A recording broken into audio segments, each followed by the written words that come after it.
एक गांव में बहुत पुरानी गुफा थी। उस गुफा के आसपास कोई भी जाने की हिम्मत नहीं करता था। गांव वालों का मानना था कि वो खूनी गुफा है। उसके अंदर जो एक बार गया है वो कभी वापस लौट कर नहीं आया। एक दिन की बात है, रामू जंगल में लकड़ियां काटने के लिए जाता है।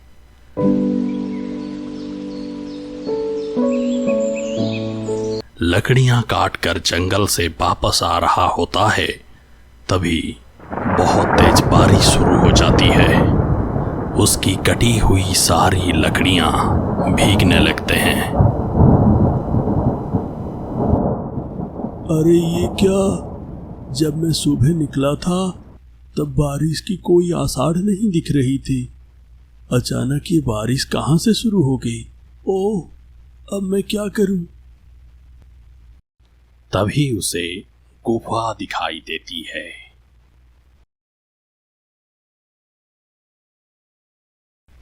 अरे ये तो खूनी गुफा है। इसके अंदर जो जाता है वो कभी वापस लौट कर नहीं आता।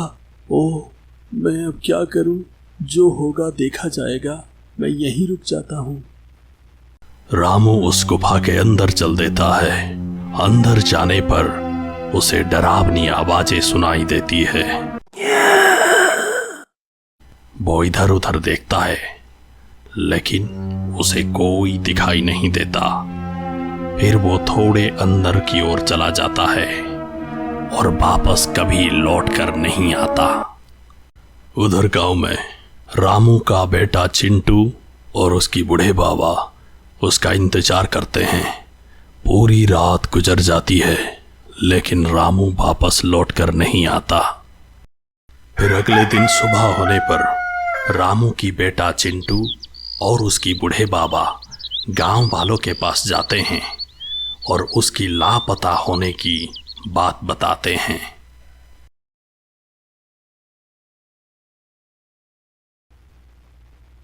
अरे गांव वालों, मेरा बेटा रामू जंगल गया था लकड़ियां काटने के लिए और वो वापस लौट कर नहीं आया।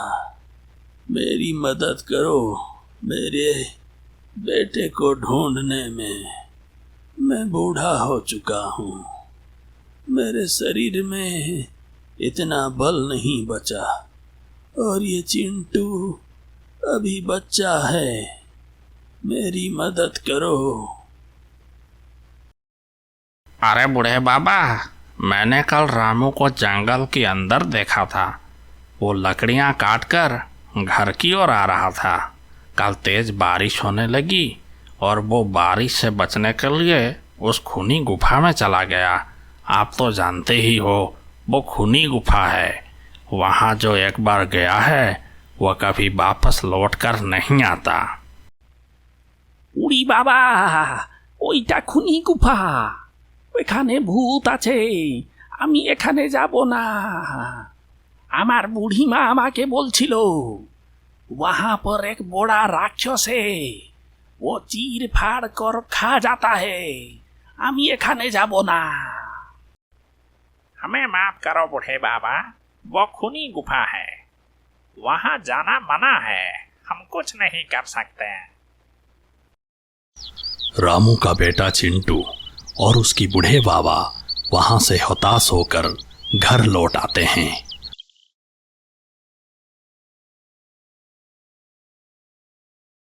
अपने बूढ़े बाबा को हताश देखकर चिंटू बोलता है, तुम परेशान मत हो बूढ़े बाबा। मैं मेरे पापा को खून गुफा से ढूंढ के ले आऊंगा। अरे बेटा, जब पूरे गांव वाले मिलकर उस गुफा में जाने की हिम्मत नहीं जुटा पाए तो तुम क्या कर लोगे? तुम तो अभी बच्चा हो। सो जाओ बेटा, अब भगवान तुम्हारी बाबा की रक्षा करेंगे। मैं बच्चा हूँ तो क्या हुआ? मैं हार नहीं मानूंगा।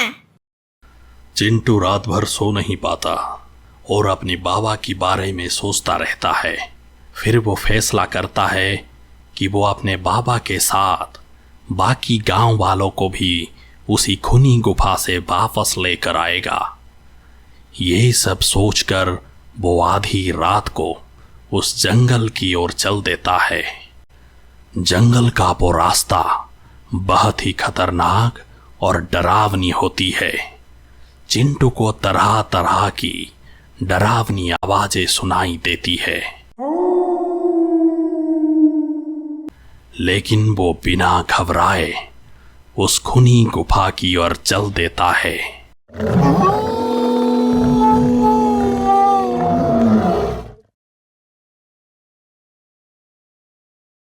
वो उस गुफा में पहुंच जाता है। गुफा में पहुंचकर उसे कोई भी गांव वाले दिखाई नहीं देते, सिर्फ उसे डरावनी आवाजें सुनाई देती है।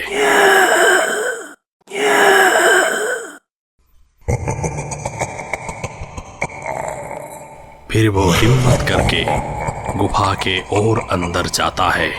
तभी अचानक उसके सामने एक बहुत बड़ा राक्षस खड़ा हो जाता है, जो दिखने में बहुत ही डरावना और खूंखार लगता है।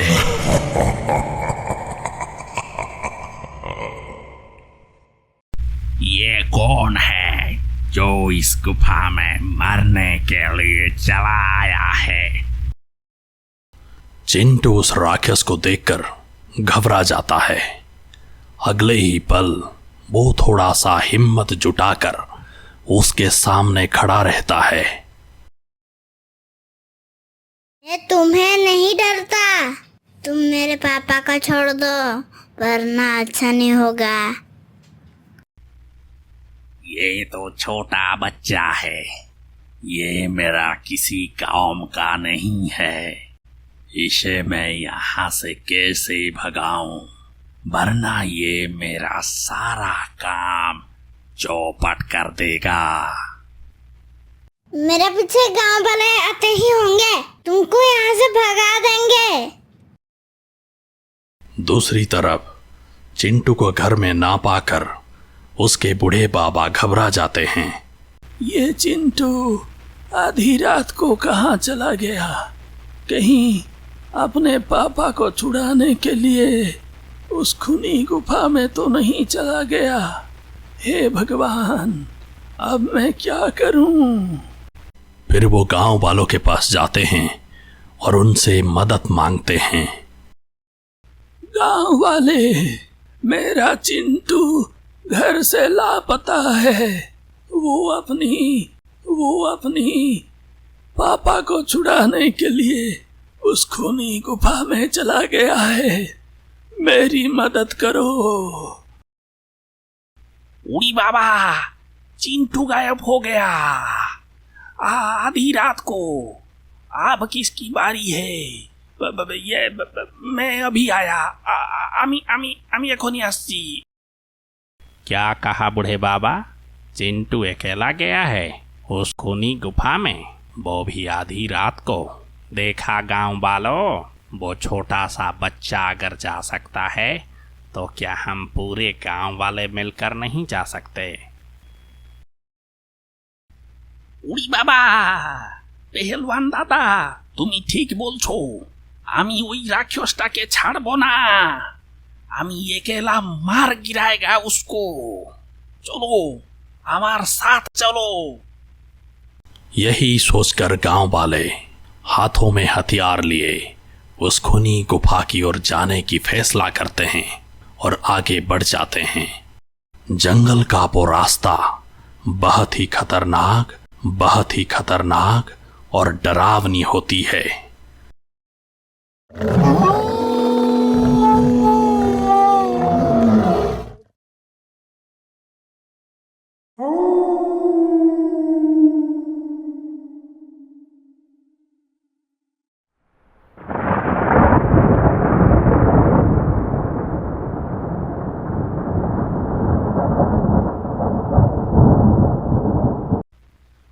बाबा, खूनी गुफा,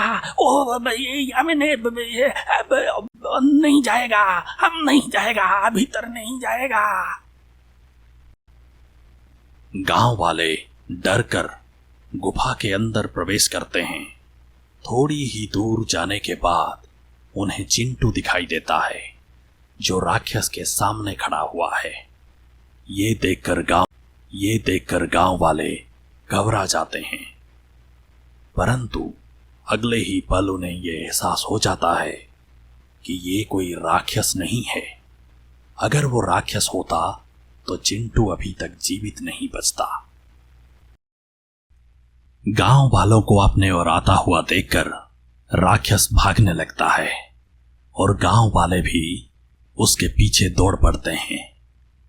फिर राक्षस अपने आप को बचाने के लिए एक ऐसी जगह पर पहुंचता है जहां गांव वालों को खोए हुए सारे गांव वाले मिल जाते हैं और सभी मिलकर उस राक्षस को पकड़ लेते हैं। गांव वालों को यह पता लग जाता है कि वो कोई राक्षस नहीं है, बल्कि उनकी ही गांव का एक लालची व्यापारी मती चंद है, जो सोने की लालच में आकर भोले भाले गांव वालों को डरा धमकाकर खुदाई का काम करवा रहा था। ये कहानी से हमें ये सीख मिलती है कि बुरे कर्म हमेशा बुरा फल देता है और अच्छे कर्म हमेशा अच्छा फल देता है। धन्यवाद।